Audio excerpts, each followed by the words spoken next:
Carney's plan is done. That's the title you clicked on. That's the title that caught your attention.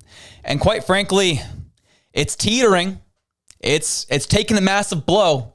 This week was not exactly what Mark Carney thought it was going to be. Whether he admits it or not, whether his team admits it or not, when you're seeing the chessboard at a high level, you're starting to realize the globalists are losing.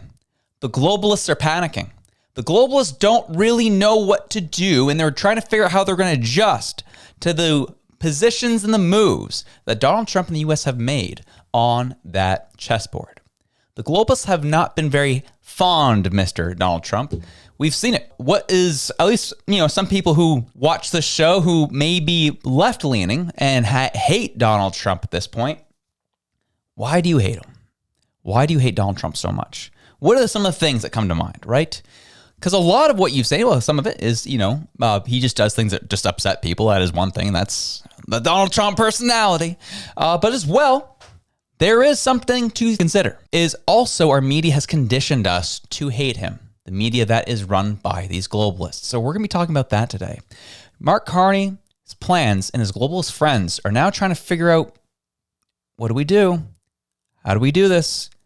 How do we move? And we're going to break all this down on top of more that's happening today and breaking at Davos today. It's getting interesting, and we're going to be getting into this and so much more. Welcome to the Elevate Podcast. I'm your host, Josh. If you get any value from today's episode, take the time to like, share, and subscribe. It helps us to grow. It helps us to get to new audiences and helps people see that there is something different than what the mainstream media has to offer. And before we get into our story here, I have to mention this. Co-host of the show, Reg Manzer. Him and his wife are expecting their second child today. He is in the hospital as we speak. So congratulations to him. Hopefully it all goes well. But I know he's going to be watching this episode as he's at the hospital. So let's give him some love in the comments. But as well, let's give him a show, shall we? Mr. Globalist himself, the globalists, the multinational people who run the show. What is going on? What is happening? What has happened this week that's kind of moved things around strategically? The chessboard's kind of flipped on top of its head at this point. How are they going to operate? So when we think about globalism in general, let's talk about it. For me, at least perspective-wise, I think about globalists, and there's they just want all countries working together and essentially homogenizing and almost breaking down cultures, breaking down barriers between cultures, and just allowing everyone to kind of come together. That's why you see a lot of it in the media where they're trying to essentially, there's no difference between genders, there's no difference between cultures, everyone can just work together and everyone views things the same way, right? We just put them all together and hopefully things work. And that's why we're seeing mass immigration across the West throughout and how it's not really working. It's all part of these plans by people who identify and who are in that globalist vein, and they want to continue pushing down wages in countries across the world so they can build things for the cheapest amount possible and extract as much value as possible out of the people. That's why America has seen a lot of their industry depart. That's why Canada has seen a lot of their industry depart and have just become nations of consumers of cheap Chinese crap, for example. Consumers of products that are built everywhere else around the world but here at home. We've seen our industry absolutely hollowed out, and that is the effect of globalization at this point in time. Countries typically focus on a handful of things that they do well, and then they import everything else. That's globalization. Doing things for as cheap as possible and driving down the wages at the most possible way. So that's why we're seeing such an increase in immigration, such an increase in crime as well, is to continue driving down the way of life so people accept less and these large corporations can extract more. That's why, for example, you've seen kind of the Rust Belt of America kind of dissipate. You've seen Northern England manufacturing kind of disappear. And then you've also seen places like near where I live, where you've had the auto industry that used to exist here in Nova Scotia that just disappeared. And now that's what we're currently seeing, play out in our country, where, yes, the auto industry was exported out of the United States into Canada, again, to try and build things for as cheaply as possible. Now Trump says, we want to bring those jobs back home. Don't take it personal, Canada. I hope you guys can figure something else on your own, but we want to bring those jobs back to the United States. I hope you guys can figure out something for that scenario. That was our corporations and our government stupidity for allowing that to happen in the first place. But now it's created this tension because the expectation was built over decades that's our auto industry. Canada views the auto industry as their auto industry now. Not that it was imported to them in the first place. So that's a piece of tension. So now that those jobs are gone, well, Mark Carney, you got to go figure it out. Go figure it out. Mr. Globalist, go figure it out. He's like, don't worry. I'll bring the jobs back, guys. I'm going to China. Deal for 49,000 EVs, and we're just going to import them directly in. And Ford Premier's like, wait, what? What's happened to the jobs part? No jobs to be found here, but cheap EVs are coming, baby. Again, we are only a nation of consumers. We don't build anything. That is the result of globalization in the West and how it impacts us here at home in Canada. Globalization has encouraged multinational corporations to take away high-paying jobs in countries in the West and divert them to countries that have lower labor standards, lower living standards, so that they can pay people less and again, to extract more. That's the result of globalization. And on top of that, you've had the decarbonization of the West, right? Which is just a fancy word for deindustrialization. Again, lowering the living standards of the West, lowering the standards of a population so they accept less and multinational corporations can extract more. Decarbonization, that whole push was a part of deindustrialization across the West by globalists. That's what we've seen. And Mark Carney is the face of all of that. He said it on a podcast before he ran as prime minister that he was a self-proclaimed globalist. That's what he believes. That's who he is. And he's the face of these multinational corporations that have effectively hollowed out our industry here in this country and sent it over to China, sent it over to India, sent it over to Bangladesh, you name it. We don't build things here anymore. And what we do build is almost on borrowed time. It's on borrowed industry, like we've seen with the United States. And governments have been incentivized to work with these corporations and also make it hard on themselves to build anything. That's why we've seen such an increase in red tape. You've heard me, Pierre Poilievre talk about, we need to bring down the red tape. Every mechanism when it comes to building anything in this country, red tape is involved at insane levels.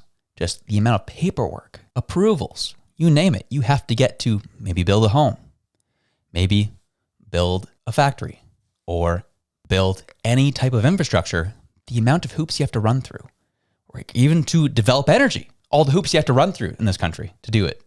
And I keep saying these countries, I'm referring to the West at this point, right? I'm talking about NATO as a whole. We've seen it across the West, but I'll bring it back home to Canada. We'll focus on Canada. We've seen it happen in Canada. All the red tape you have to go through.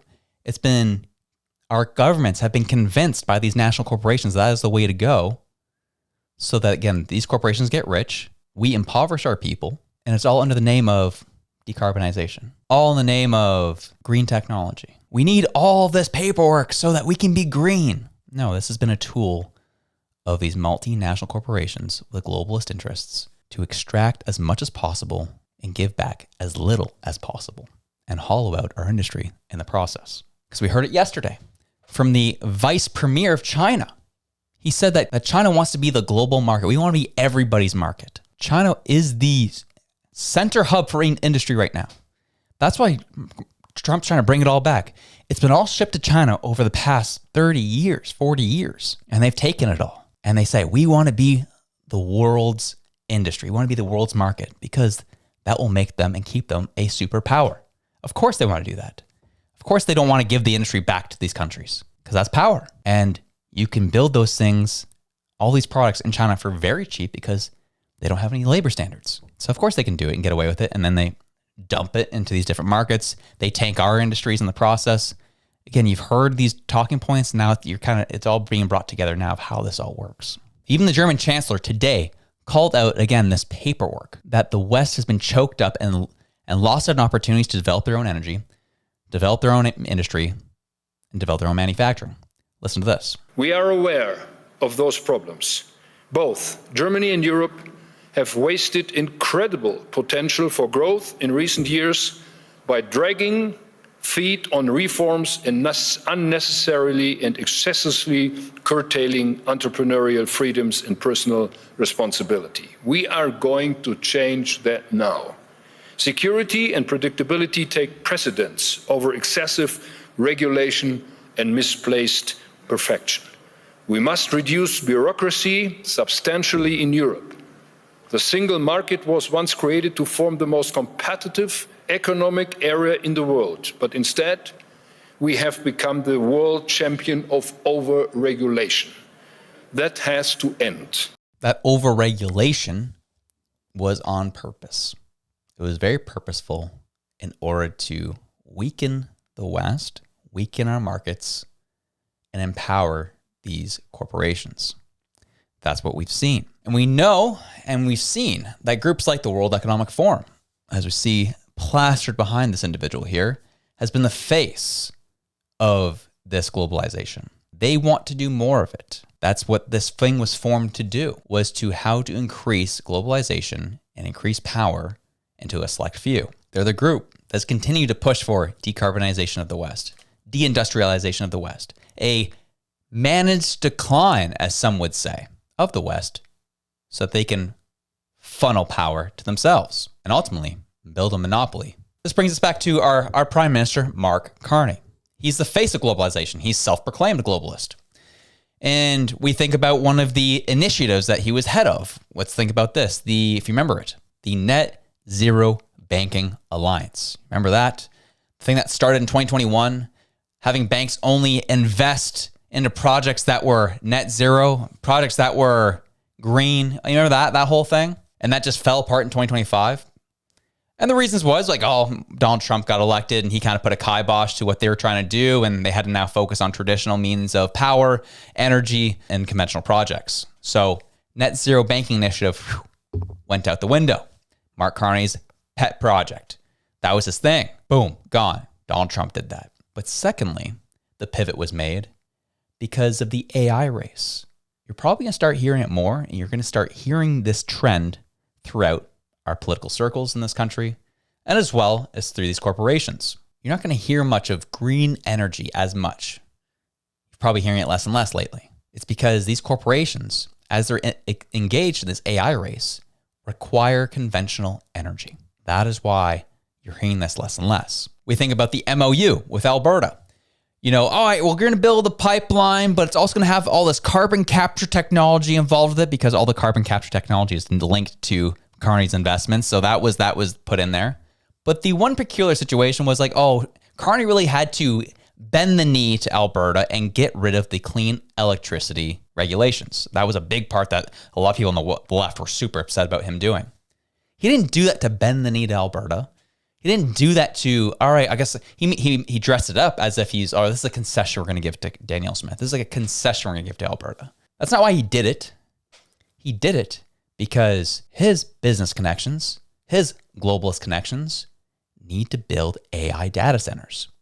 And remember I said at the beginning of the show, is globalization is allowing countries to have a handful of things they do very well and then importing everything else. Well, one of the things Canada can do very well is house AI data centers in our northern part of our country because it's so cold. More of this is starting to get built. And clean electricity regulations got scrapped because Carney's people needed that scrapped because they need conventional energy to power these AI data centers. Nothing to do with Alberta, nothing to do with you, nothing to do with our workers. Had everything to do with globalization and the connections he has in the business world, which just shows this one thing. As I said earlier, establishing climate targets, establishing climate rules in this whole Green New Deal was nothing more than a way to funnel money into the hands of a select few people. We've known this for a long time. You've known this for a long time. However, it's now becoming more clear as they pivot towards, we actually need more conventional energy. So yeah, we're going to stop talking about the Green New Deal as much, and we're going to start talking about AI and carbon capture technology, all that jazz. It was nothing more than a scam to funnel more money into the hands of a select few. This is Mark Carney's plan. He's the face of all of this. And this is why shows like mine have been so concerned and were very vocal before the last election of why Mark Carney cannot be the solution. Because he's not here for our country. He didn't live here for close to 15 years before getting into politics here in this country. Why? Why was he not here? Because globalization is his world. Canada is just a launching pad for his pet projects to get rich and continue to extract value from the Canadian people and also across the West. And, well, Trump is screwing all that up. And that's why there was such tension in Davos. Mark Carney's speech was not for Canada. Mark Carney's speech was for NATO and the globalists as a shot across the bow towards Donald Trump. And Donald Trump said, okay, don't care. We're going to continue bringing back industry to the United States. We're going to continue supporting our people and trying to build up our middle class. And we're going to destroy everything that you're trying to build right now. Because you're trying to steal from people. We want to give back to people, which I know for some left-leaning people who will listen to the show, that sounds crazy. I know it does. There's a reason why it sounds crazy to you. It's because a lot of our media conditions us to think that Donald Trump is the worst. And, he doesn't help himself at times. However, this has been his plan, is to establish and restore the buying power back to the American people. That's why, like here in Canada, we have Pierre Poilievre, who's been trying to do the same thing, but lost out to Mark Carney because Trump bad worked out as an election promise. Mark Carney's mad because Donald Trump is trying to bring back manufacturing, bring back industry so that the United States can be in control of their own destiny once again, and icing out bad actors like China and Russia. Mark Carney and his friends know that time is short. China is urging him, you got to get things going. We saw this from CTV. Chinese ambassador urges Canada to move fast to implement new deals signed in Beijing. They know their time is short and they need to get things moving. This is the first time I've ever seen China want to move fast on anything when it comes to anything with Canada.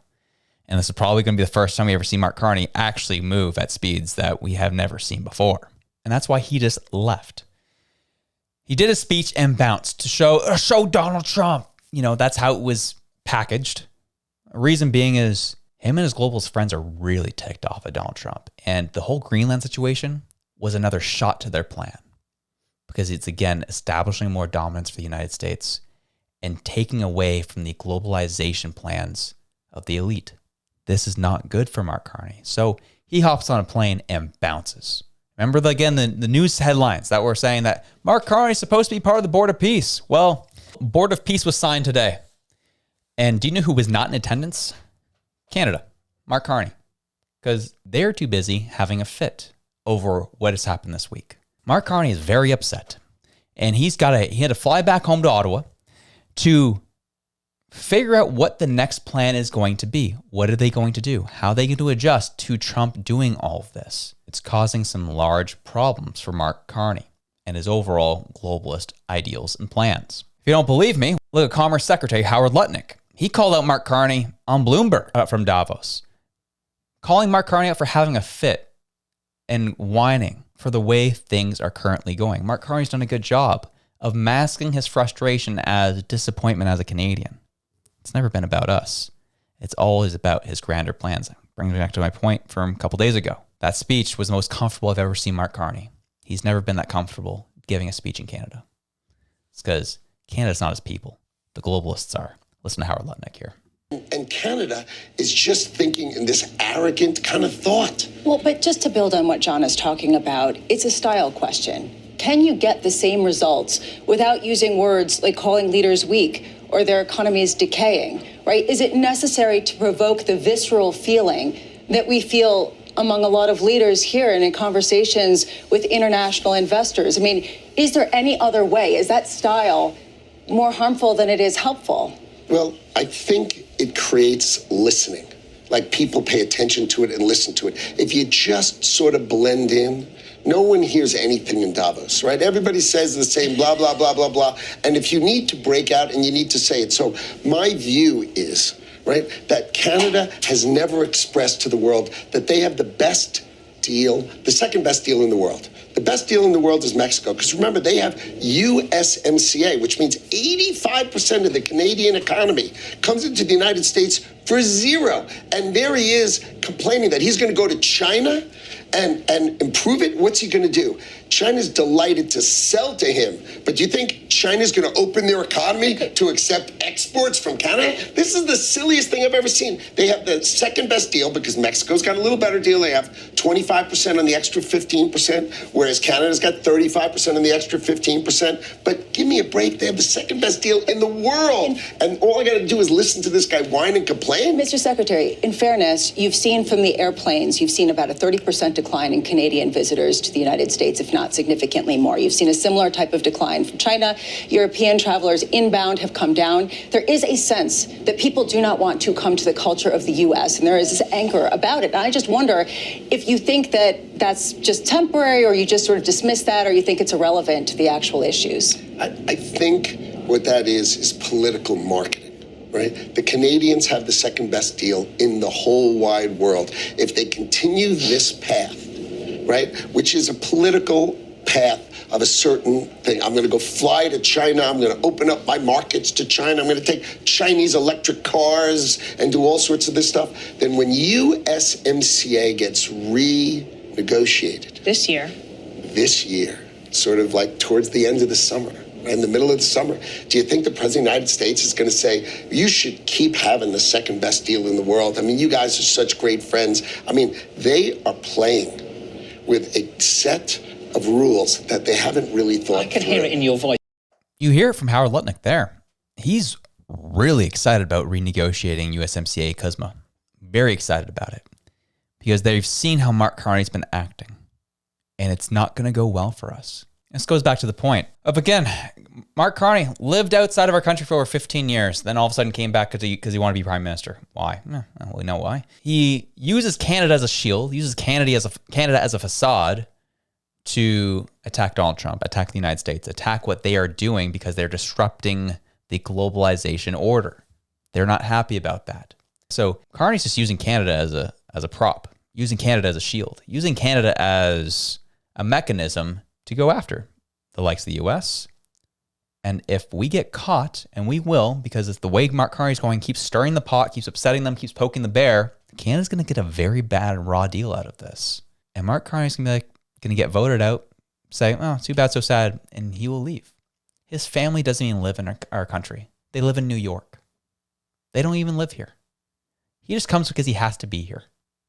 He does not care about our country. So it's all about a mechanism to fight Donald Trump. That's all. So when renegotiation comes up here in the spring, Mr. Mark Carney is going to drum up the anti-Trump rhetoric to try and get votes. But if it doesn't go well, he gets voted out. Well, he disappears. But in the meantime, he might just negotiate one of the worst deals because of how he's been acting and trying to fight the United States. On top of that, keep welcoming China into our backyard. So we'll see what happens to us. But Carney's plan and the plan of his friends has taken a huge hit this week. He's come back here to Canada to recalibrate, see what he's going to do. Right now, for Canadians, he doesn't care about us. We're not his number one issue, his number one thing he's thinking about. He's thinking about the overall global order for his multinational friends. That's what he's thinking through right now. And he even had the likes of Donald Trump. You saw it during his speech. Call out the likes of Larry Fink, not by name, but the likes of Larry Fink, CEO of BlackRock, saying Trump is not allowing the likes of Wall Street, these large corporations, to buy up single-family homes anymore. Not going to happen anymore. It should be for families and people only, not for corporations. And he went to the WEF and said that. That was a big shot to the globalists. Because that's happening here in Canada too. These big corporations are just buying up swaths of housing. Mark Carney allows it because it's good for them. Good for their pocketbooks. But it is weird that, and that's the one thing I think the conservatives need to hit on, is why is Donald Trump putting forward these NDP policies pretty much, and you refuse to even acknowledge it?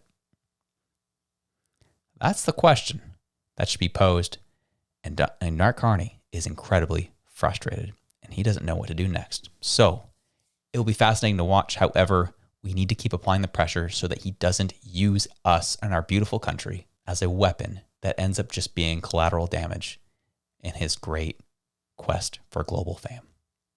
But anyways, enjoy your day. Have yourselves a good one. I'm out.